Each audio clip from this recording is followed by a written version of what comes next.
This is Dean Lewis. And I'm Barbara Hochter with your news and information service. President Carter told reporters on St. Simon's Island, Georgia today that arms reduction negotiations with the Soviet Union have been going well lately. He also said that Secretary of State Vance and Soviet Foreign Minister Andrei Gromyko will hold their next two negotiating sessions in Geneva. Those talks are expected to begin before mid-September. His comments came upon his return from a 12-hour deep-sea fishing expedition with his wife and daughter Amy.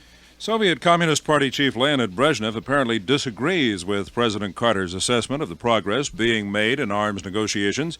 He said today the Carter administration has stalled efforts to halt the arms race by seeking one-sided advantages for the United States. Brezhnev says that while there have been some signs of progress on some issues, no serious advances have been achieved because of what he called the unconstructive line taken by the United States. About a dozen demonstrators are staging a sit-in and a hunger strike at a church in Warsaw to protest the arrest of a group of Polish political dissidents. Correspondent Peter Hoffer has a report. The hunger strike is now in its sixth day. Originally, it was set for 1 week, but reports from Warsaw say it may be prolonged as the communist authorities so far have not released any of the civil rights supporters from prison. The Polish police so far have not intervened in the strike, and the Catholic Church leadership also has remained silent. The Polish communist press has bitterly attacked the strikers as attempting to poison the relations between the church and the state. Peter Hoffer, Vienna. Heavy rain has temporarily halted the search for more victims of last night's fire at the Beverly Hills Supper Club in Southgate, Kentucky. The death toll now stands at 159. This is your news and information station. Hi, this is Rodney Dangerfield. You know me. I don't get no respect. No respect at all.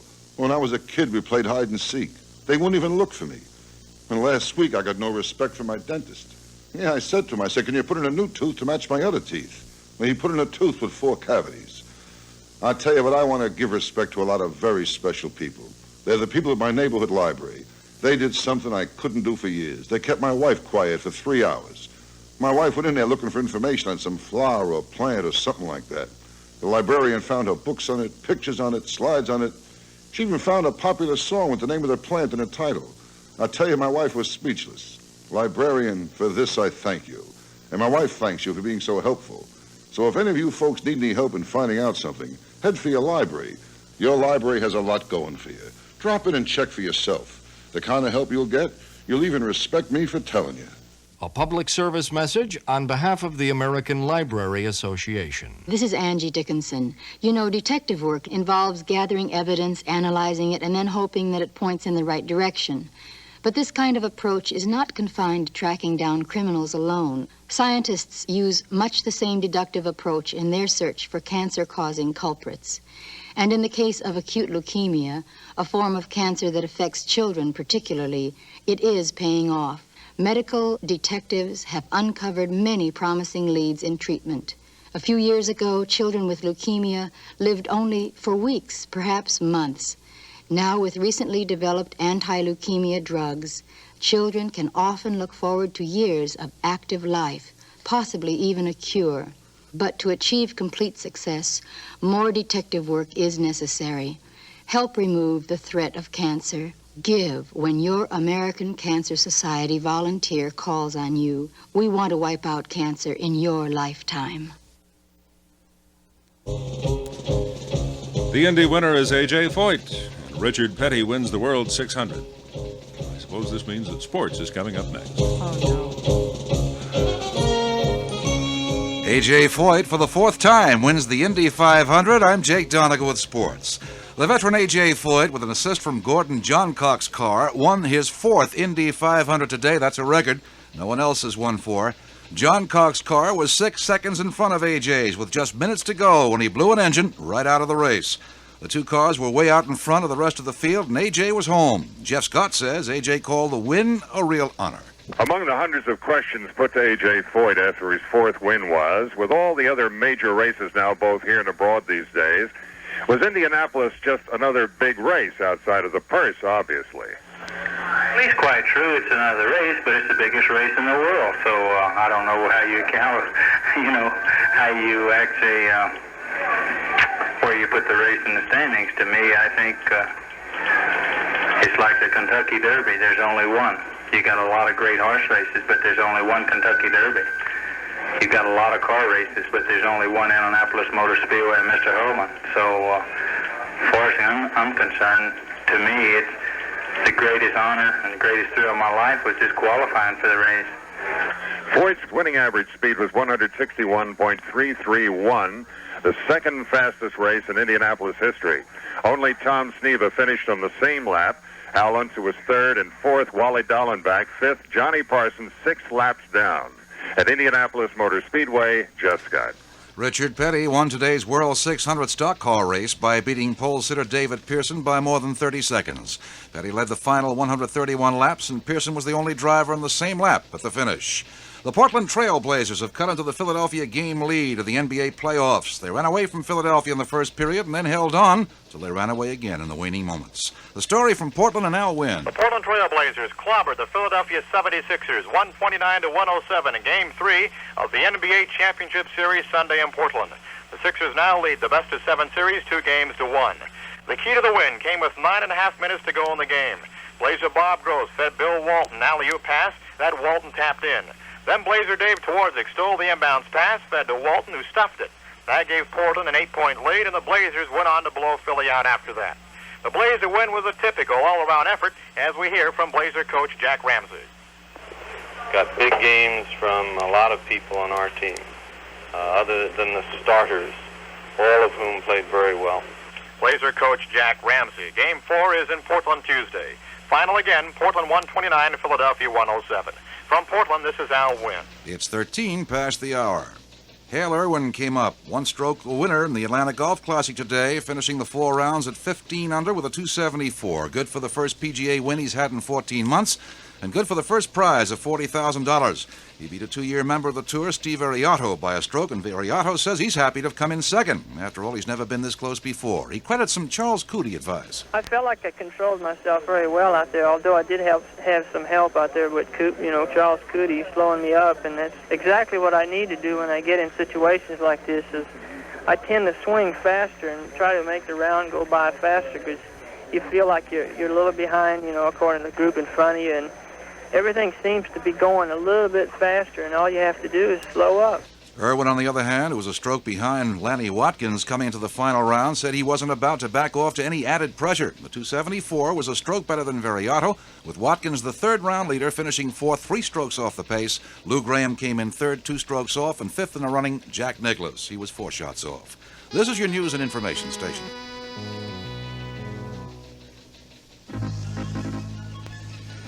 Helping us put it all together now in the newsroom, our producer is Mark Kuznets, the editor is Rusty Lutz, and our writers include Shelley Lewis, Dave Elliott, and Bob Garner.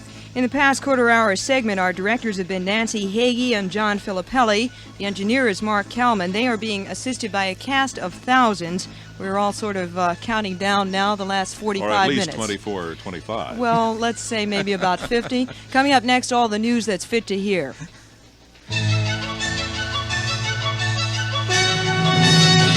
It's Sunday, May 29th, 1977. This is Barbara Hochter. And I'm Dean Lewis with your news and information service. Menachem Begin, leader of Israel's right-wing Likud party, today tried to quiet some of the criticism his nomination of Moshe Dayan as foreign minister in his new government by postponing the official nomination. Dayan, former Labor Party defense minister, has been accused by many of being responsible for Israel's early losses in the 1973 Middle East War. Begin, however, still has Dayan's name on his list, and Jonathan Broder, reporting from Tel Aviv, says that list has touched off demonstrations both for and against. More than 1,000 Israeli demonstrators have gathered here outside Likud party headquarters in Tel Aviv to protest against and voice support for the nomination of Moshe Dayan as foreign minister in the new government of prospective Premier Menachem Begin. Many of the anti-Dayan Israelis are veterans of the October 1973 war, and they can't forget Israel's military setbacks then, setbacks they blame on Dayan, who served as defense minister. The protesters are holding up placards that read, "Don't allow Dayan into the government," and "Dayan plus Likud equals failure," the word that symbolized Israel's humiliating unreadiness 4 years ago. Jonathan Broder, Tel Aviv. Israeli officials have criticized President Carter's latest statements on the Middle East, saying they could encourage the Arabs to harden their position and endanger peace moves. Caretaker Prime Minister Yitzhak Rabin also says Mr. Carter is giving the impression that a specific American plan exists, and he says that's not the case. Saudi Arabia's foreign minister, Prince Saud Al Faisal, says there will be no more compromise on the Arab demand that Israel return the Arab land occupied since the 1967 war. The Saudi prince appeared on ABC's Issues and Answers, saying the issue of land is the issue of peace. Compromise is not possible, I'm afraid, on issues like this. The issue is peace here, and Israel cannot have peace and territory at the same time. Prince Saud urges all friends of Israel, including the United States, to convince Israel that it must reach a settlement with the Arab states. He was asked if Saudi Arabia would use its oil as a weapon to force that agreement. It would not face armies. It is not a weapon as such. The capabilities of any country in the Middle East, if it is under attack, I think will be used. Prince Saud says that President Carter has been assured that the Saudis will not impose another oil embargo, and he adds that the Arab states were pleased by the president's statement that there must be a homeland for the Palestinians. There are reports from the scene in northern Holland where South Moluccan terrorists are holding hostages aboard a hijacked train and in a school that the terrorists have hinted at a possible compromise. The stalemate has dragged on for nearly a week now. Those reports quote sources close to the Dutch authorities. However, officially, the Dutch are saying only that the negotiations are difficult. They spoke with the South Moluccans aboard the train by telephone today. They say the gunmen don't want to talk about anything except the food they order from a Chinese restaurant. President Carter says that nuclear arms limitation talks with the Soviets are going very well, and that Secretary of State Vance and Foreign Minister Gromyko will hold another 2 meetings in Geneva before the end of September. The president, who is in the middle of a long holiday break with his family on Georgia's St. Simon's Island, also told newsmen that he's helping his wife with her homework for her 2-week tour of Latin America. That starts tomorrow. She's been studying the last 2 days. She took out some heavy books on different countries she's going to. Just talk about our policy toward those countries and trade opportunities with them. So we'll spend all this evening going over her trip. She'll leave tomorrow morning at 9 o'clock. On another and more controversial topic, President Carter said that he hasn't decided whether to reappoint Arthur Burns as chairman of the Federal Reserve Board. Douglas Kossel, the head of the Environmental Protection Administration, says the administration plans strong action to counter what he calls powerful lobbying by the auto industry in Congress. The House has passed a bill easing deadlines for the nation's automakers to comply with clean air standards, and a similar measure is before the Senate. Kossel says it's too early to talk about a presidential veto until Senate action is complete. And the EPA chief made a pitch for complying with clean air standards, saying some manufacturers have found they make for a more efficient product. Pollution is the inefficient, wasteful use of raw materials. It's material that does not get used in the manufacturing process. I remember one company in particular said that when they went back and did that, they found that they could make their product a great deal cheaper. And there are examples of that, and I think that will be the direction in the future in terms of pollution control. We will find more and more people finding better ways to make products, wasting less, and it'll turn out not only to be more efficient, but a great deal more pollution-free. Kossel also urges the public to let their congressmen know they're in favor of the Clean Air Act. He appeared on the CBS program Face the Nation today. Congressman Les Aspin says the Navy wants to spend $1 trillion on ships over the next 15 years. And the Wisconsin Democrats suggest the Navy change its theme song from Anchors Aweigh to The Impossible Dream. Aspin says considering all the problems in the nation's shipyards, problems like massive delays, contract disputes, manpower, and material shortages, the Navy's building program is totally unrealistic. The Navy's long-range goal is to increase its current fleet of 470 ships to 600 ships. Calling Winnie the Pooh the honey-slurping bear might be of great help at the Riverside, California home of Joanne Folsom. Seems that a huge swarm of bees flew down the chimney of the Folsom family residence. This is your news and information station. A new book is on the market promoting a new psychotherapy. The therapy is called feeling therapy, and the book is called Going Sane. This is Charles McCord. Dr. Jerry Binder is one of the group of Los Angeles psychologists who developed feeling therapy, and we asked him, what is it? Feeling therapy is the psychotherapy that we practice in our center, the Center for Feeling Therapy in Los Angeles. It's a very intense, one-on-one kind of psychotherapy. It's just as hard for the therapist as it is for the patient because we're in a room together for 2 to 3 hours. And it really consists of helping a person to kind of live with more feeling in his everyday life. If you think of mental health, say, as a simple concept of plus and minus, you're not really giving yourself anything if you wake up in the morning and you start having your negative thoughts and you get into it all day and you're feeling terrible. You're really taking away from yourself. We try to help people start their days off with a plus and stay feeling good all day. Binder says feeling good is accomplished by acknowledging that one has feelings and integrating them into one's everyday life. He says too many people ignore or suppress feelings, which he and his colleagues contend is a form of insanity. Their therapies to give expression to feelings, and their book, Going Sane, is their story. Going Sane is actually a very serious book that presents serious theory about sanity and insanity, but it's also an adventure story. I don't think really there have been any books written on our field that really take you inside the lives of the very people who are going through the experiencing and fashioning concepts. So it's a personal book about the people who founded Feeling Therapy. There are 7 of us, and what we had to go through, our own personal internal battles, to begin to articulate some ideas about what it means to feel badly and what it means to begin to feel better and how you achieve it. Dr. Binder says people must learn not to be afraid of their emotions. This is Charles McCord.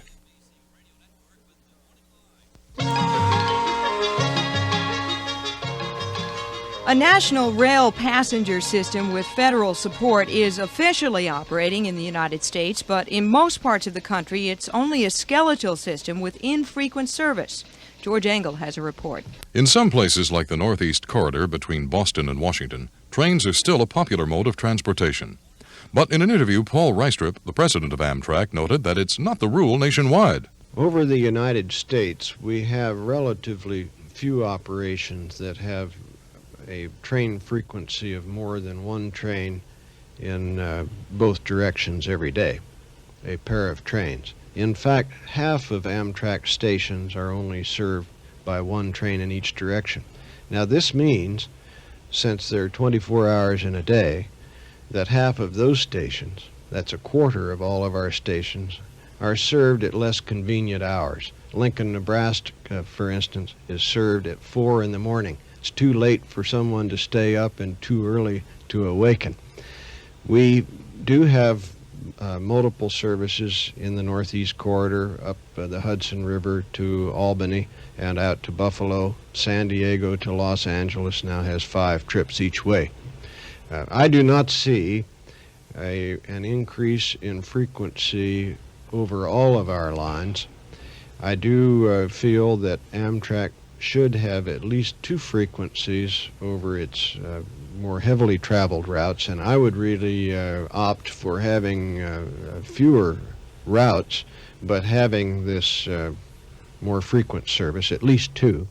Amtrak President Paul Reistrup goes on to say he's in favor of service at least 3 times a day, morning, noon, and night, on the routes known as the emerging corridors. This is George Engel.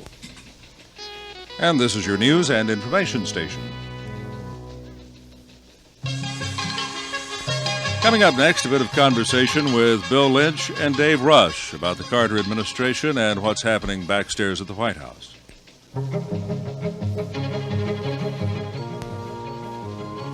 With us now in the studio is our political correspondent Bill Lynch, and he's going to be doing some talking with our White House correspondent David Rush about the presidency and its status at this point. Bill? Well, the News and Information Service has been in business for 2 years now, and our rise and fall has roughly paralleled the rise and the rise and the rise of James Earl Carter, Jr., who is now President of the United States, and who, when we went on the air, was an obscure former governor of Georgia. Dave Rush has been covering the Carter presidency, which this week finds him at St. Simon's Island off the coast of Georgia. And Dave is down there and watching the president relax and also thinking perhaps about what's been going on the last 2 years, and especially the last 5 months of the Carter presidency. This is really his first real vacation, I take it, Dave. It is, Bill, and I was interested in hearing you say the president is on St. Simon's Island. He is on and off the island. He's done a lot of fishing. Yesterday he went up to to Blackbeard Island north of here, about 35 miles, and fished all day for some bass and brim. Got a lot of brim, but no bass. The brim commonly known as bluegills. Came back in the afternoon hours, and then we don't know whether he got up early or just didn't go to bed, but at 2:30 this morning, he boarded a cabin cruiser and went out to the Gulf Stream to do some game fishing. Mrs. Carter and Amy went along on this. He came back at 2 o'clock this afternoon Eastern Time, and they said they had a good day of it. They caught about 9 game fish weighing 8 to 20 pounds. Mrs. Carter claimed credit for catching the biggest, a 20-pound king mackerel. It has really been his first true vacation since taking office. He has relaxed since coming over here, with the exception of the Friday trip aboard the nuclear submarine Los Angeles. It's been just a weekend of relaxation and fishing for him. David, if I could break in, one of the things about Jimmy Carter, and you've watched him more than I have, seems to me that he's the kind of executive, the kind of person who perhaps doesn't need vacations as much as some of the rest of us. He seems to have kind of an inner sense of relaxation that he can carry with him even through the tensest times. Do you concur in that? To him, work is relaxation. A vacation to him means you take a few days off, but during that time you find something to do. And all of us are hoping one day that he'll decide he does not have to start at 2:30 a.m. or 5 a.m. or 6 a.m., and this has been the story of his travels. Well, there were times during the campaign when tension did get to him and the pressure seemed to get to him, and he became publicly irritable and snappish and of short temper.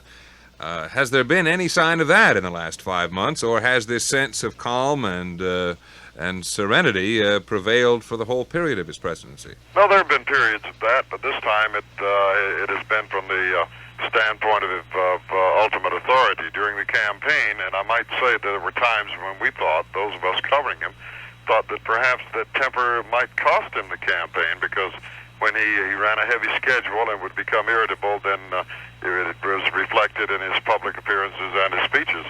But now he seems to be a little cooler. He does have the presidency, and he doesn't have the pressure of the campaign. But the irritation does surface once in a while when a reporter asks a question he doesn't like, or when he gets a little impatient with one of his aides who perhaps has not carried out his responsibility as he should. Okay, David Rush, thank you very much. Enjoy the rest of your stay at St. Simon's. Barbara, what time is it? It's 29 past the hour. Among the major news stories we're following, President Carter says there will be a profound change in the Middle East situation if Israel backs away from commitments to surrender captured Arab lands. He says that hopes for peace are based on those commitments. Israel's Prime Minister Rabin and Foreign Minister Alon are criticizing the president's call for creation of a Palestinian homeland and Israeli compensation for Palestinian refugees. First Lady Rosalind Carter leaves tomorrow for a 2-week Latin American tour. She'll visit 7 countries to explain the president's policies. Officials in Guatemala say the ambassador from El Salvador has been kidnapped. Sources have told NBC News that a compromise may be in the offing in northern Holland, where South Moluccan terrorists are holding 59 hostages at 2 locations. All news, all day, every day. This is your news and information service. With Dean Lewis, this has been Barbara Hochter.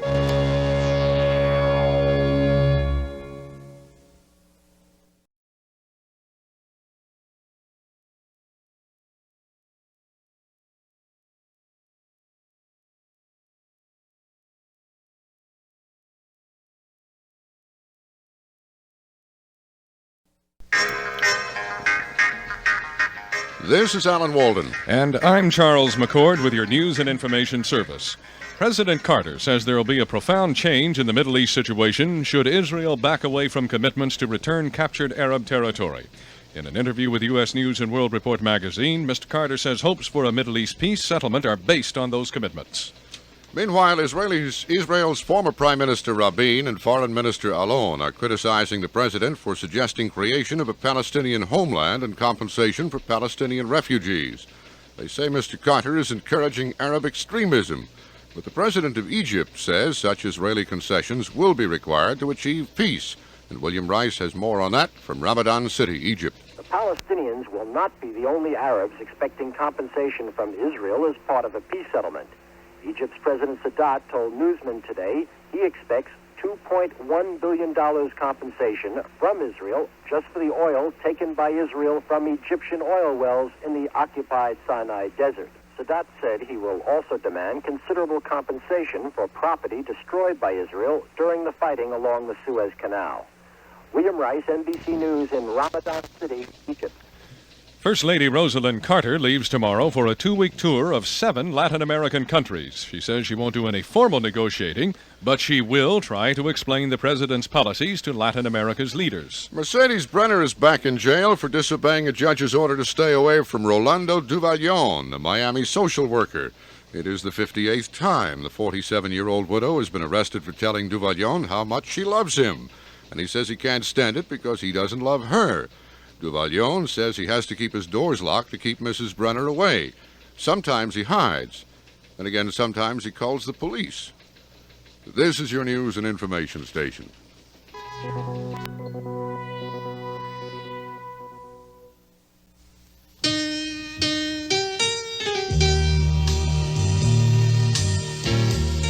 I like the way the forest sounds, the way the leaves rustle in the wind, fall to the ground and crunch under your feet.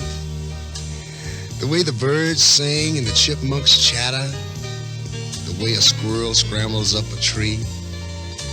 I like the way the forest smells too. The air's fresh. And you can tell the difference between one kind of tree and another just by smelling them. But did you know we can destroy all that beauty in just one careless second? That's why I'm asking you to please be careful with fire. Because when we lose a forest, we lose a lot more than meets the eye. I ought to know. I'm Ray Charles. A public service on behalf of the Forest Service, State Foresters, and the Ad Council. Gary? Gary, it's time to go. Gary, I was calling you. You just don't listen. Maybe he listens, but maybe he doesn't always hear you. You see, a child can have a hearing loss without your knowing it, and without him knowing it. He can't tell you because he doesn't know the difference. He doesn't know what he's missing. Over 3 million school-age children suffer some hearing loss. Most can be helped either medically or through amplification, especially when they are young. If your child seems unattentive, disinterested, or slow to learn, he may be suffering from a hearing loss, and he may be missing many happy, important sounds of life. Have his hearing checked, and should a hearing aid be recommended, please encourage him to use it regularly. For more information about good hearing, write Hearing, Box 1840, Washington, D.C. 20013. A message from the Better Hearing Institute. He ought to hear what he's missing. He's older than some of the others, but he still wins. A.J. Foyt in the Indy 500. That's next. Stay tuned.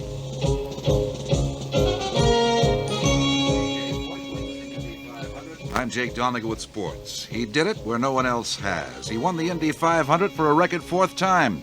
Today's victory is his first in 10 years, and it came only minutes before leader Gordon Johncock's car conked out. Besides Foyt and Johncock, the only other drivers to lead the race at any point were the brothers Al and Bobby Unser, pole sitter Tom Sneva and George Snyder. Johncock and Foyt were so far ahead that at the finish, none in the top 10 were anywhere close to A.J. Foyt, speaking from Victory Lane, says he's thinking about the future. The only thing I can say is Larry Melicon, that's won 3 races for me in a row on my thoroughbreds over at Churchill, says, "Boss, don't let me down." The only thing I can tell him, I said, yours is a minute race, 58 seconds a minute. Mine's right at 4 hours, so I'm one up on him, so he owes me one. A man asked me a while ago, he said, "Are you going for number 5? I said, "If Mr. Hullman don't bar me from the racetrack, we'll go for number 5. Rounding out the top 10 after Johncock's engine blew, second Tom Sneva, then Al Unser, next and in order, Wally Dallenbach, Johnny Parsons, Tom Bigelow, Lee Kunzman, Roger McCluskey, Steve Krisseloff, and Sneva's rookie brother Jerry. Another rookie, Janet Guthrie's car, began sputtering after 50 miles into the race. She was never a factor. She went out of the race in the 148th lap. A.J. Foyt, the Indy winner, for a record fourth time. Richard Petty wins the world's longest auto race, the World 600. We get that story of the win from Ed Dubrow in Charlotte, North Carolina. A flawless driving performance and a perfect ride from his number 43 Dodge Racer gave King Richard Petty another win for the record book. Petty withstood all challenges and won the World 600. One by one, his challenges fell further back in the field. Petty breezed along, leading 311 of the 400 laps. In a race of this length, how much luck is involved? Well, you got to have all the ingredients to win a race before you get the luck, but no matter how much ingredients you have to win, if you don't get a little bit of luck to go along with it. And today we had good luck, or put it this way, we didn't have any bad luck. David Pearson finished second. Petty won $69,500, the most ever paid for a NASCAR win. I'm Ed Dubrow in Charlotte. The final score, Portland 129, Philadelphia 107. The question one might ask is, where were the Sixers' defenders that were so apparent through games 1 and 2 of the series at the Spectrum? The Blazers were able to penetrate at will through the first and fourth quarters, and with Bill Walton scoring from a low post or passing off and getting the rebounds, the Blazers ran off and hid in the opening period, racking up an 18-point lead. The Sixers, while all this was happening, were dropping only 2 and 3 men on defense. Why? When the Sixers started playing 5 and 5, they cut the lead in the middle periods but never got into the game. The final again, Portland 129, Philadelphia 107, and Portland trails in the series 2-1. It's 17 before the hour. Trailing Lanny Watkins by a stroke going into today's final round of the Atlanta Golf Classic, the defending champ Hale Irwin moved ahead to stay and won it again, as we hear in this report from Phil Schaefer. Hale Irwin came through like a champ with birdies on the final 2 holes to successfully defend his Atlanta Classic title. Irwin didn't hit the ball that well this week as his fade sometimes became slices. I managed what I had. I got some great chip shots at 15 and 16 for pars. Then I pulled it out at 17 and 18. Irwin shot a 67, which was 1 shot better than unknown Steve Variato and 2 shots better than Lou Graham. Lanny Watkins, who had a chance to win it, faded down the stretch and finished in number 4 position. This is Phil Schaefer in Atlanta. Baseball scoreboard, the Cubs beat Pittsburgh 3-2. It was Cincinnati 8, the Dodgers 1. Other National League winners, Philadelphia, Montreal, San Diego, and San Francisco. In the American League, the winners, Minnesota, California, Seattle, Cleveland, the Yankees, Kansas City, and Texas. This is your news and information station.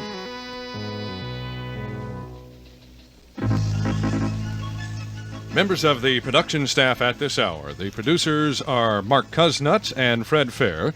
At the editor's desk is Rusty Lutz. Our director, Bob Brienza, the engineer, Arnie Sider. And among the people helping to prepare portions of the script, we have writers Robert Garner, David Elliott, and Shelley Lewis. Alan, what's coming up? In just a few seconds, a complete summary of the day's important world and national news in detail. Stay tuned.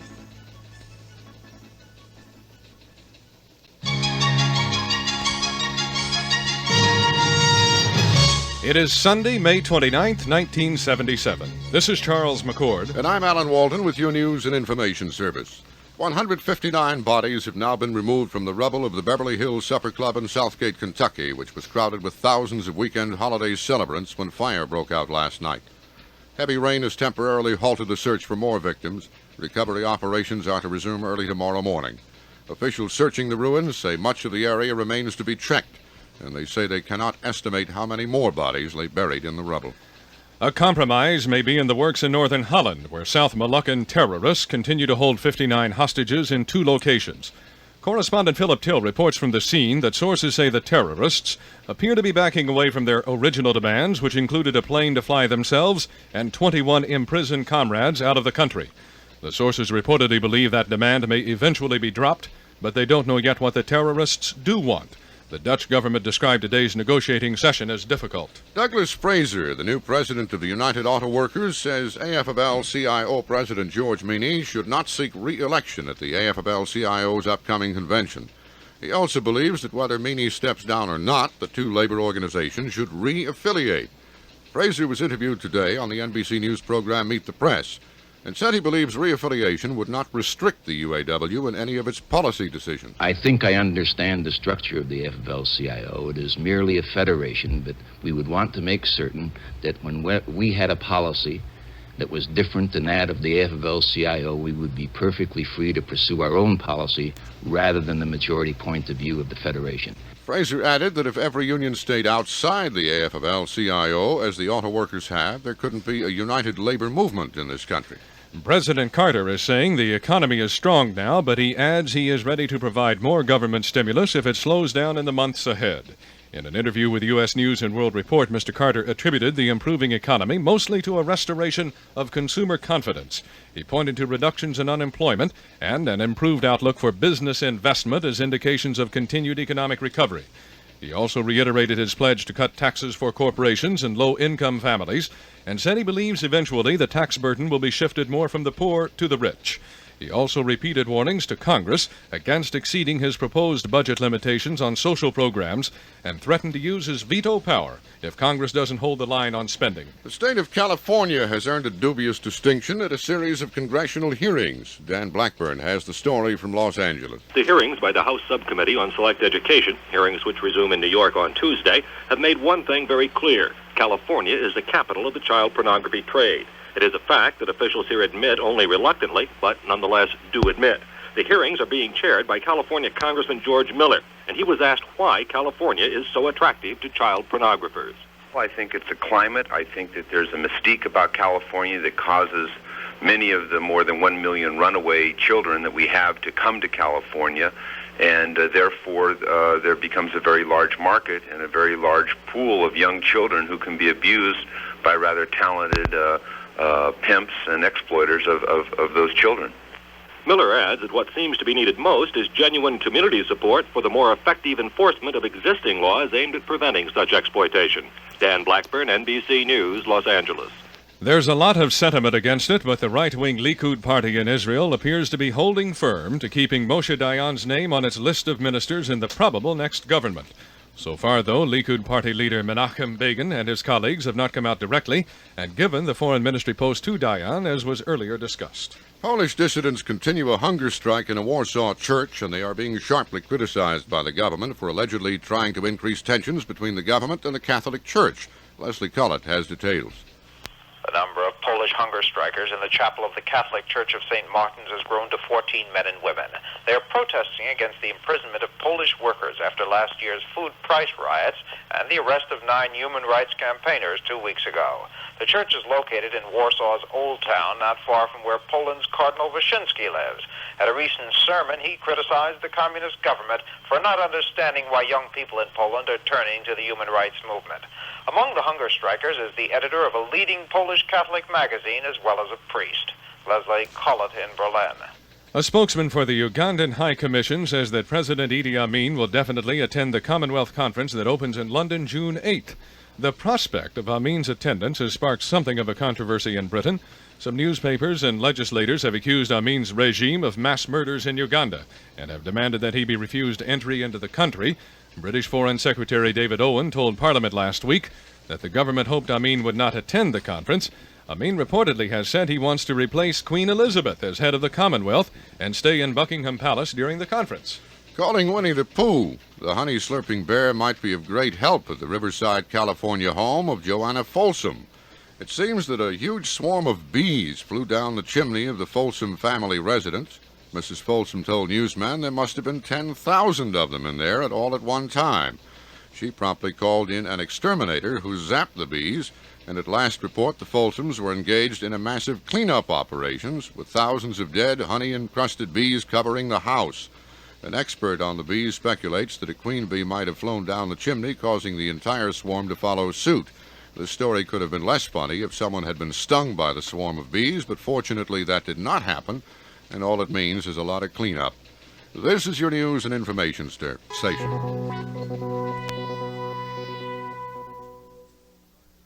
When she joined the cast of the television series Star Trek back in 1966, actress Nichelle Nichols found herself doing more than acting. She was symbolizing the rise of minority groups in the United States. This is Cliff Barrett. Nichols portrayed Lieutenant Uhura, a black woman who was a top officer of the Starship Enterprise. Nichols says her association with the Star Trek role gave her an opportunity to help raise the status of American minorities and to increase their chances of getting better jobs in the entertainment industry.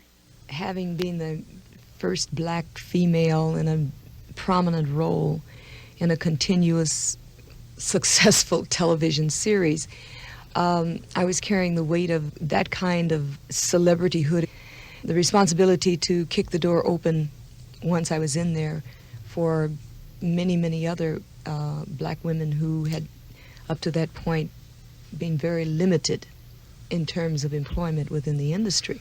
Nichols says her portrayal of Lieutenant Uhura soon produced a tangible effect in the entertainment field.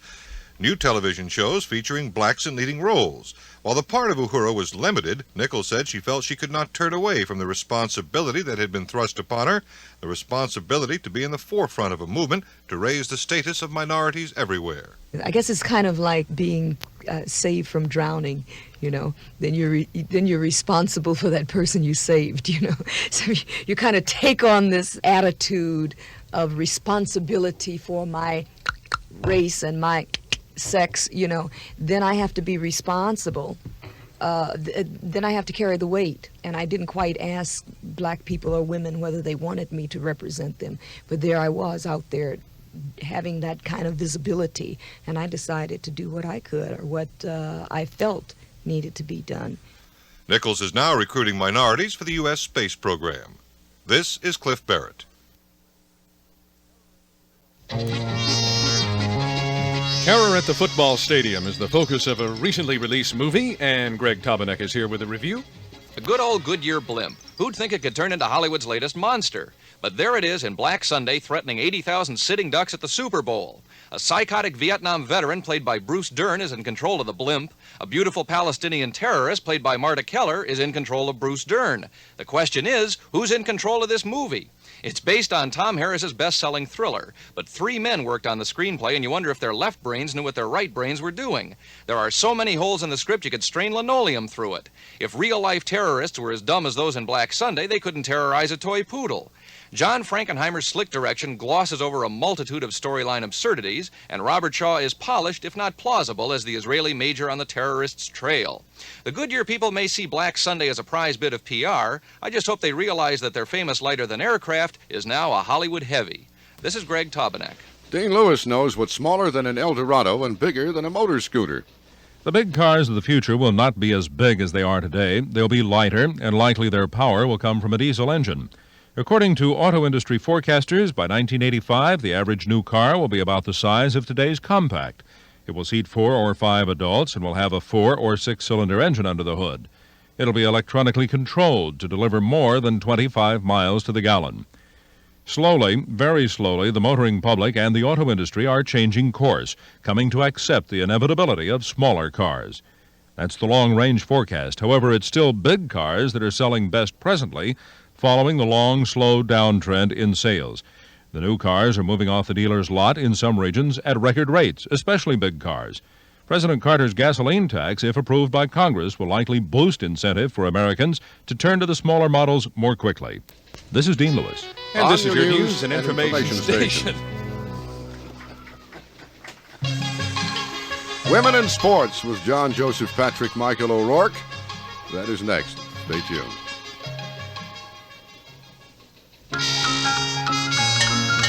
History was made at the Indianapolis 500 today. Not that A.J. Foyt won it. That was history repeating itself, but that a woman named Janet Guthrie ran in it. And here to discuss that is sports reporter Jack O'Rourke. Jack, how did Janet do specifically? She placed 29th. She had some engine problems, some ignition problems with her car. But I think more important than that, the fact that she qualified, the fact that she ran, the fact that she finished 29th, I think it's a great thing for women in sports. Not only in automobile racing, but I think this is just the beginning of bigger and better things for women in all organized sports, whether it's automobile racing, and we see what the great things that they've been doing in tennis. And I think as we get closer to the Olympic year of 1980, you're going to find some great American swimmers, some great American track and field women.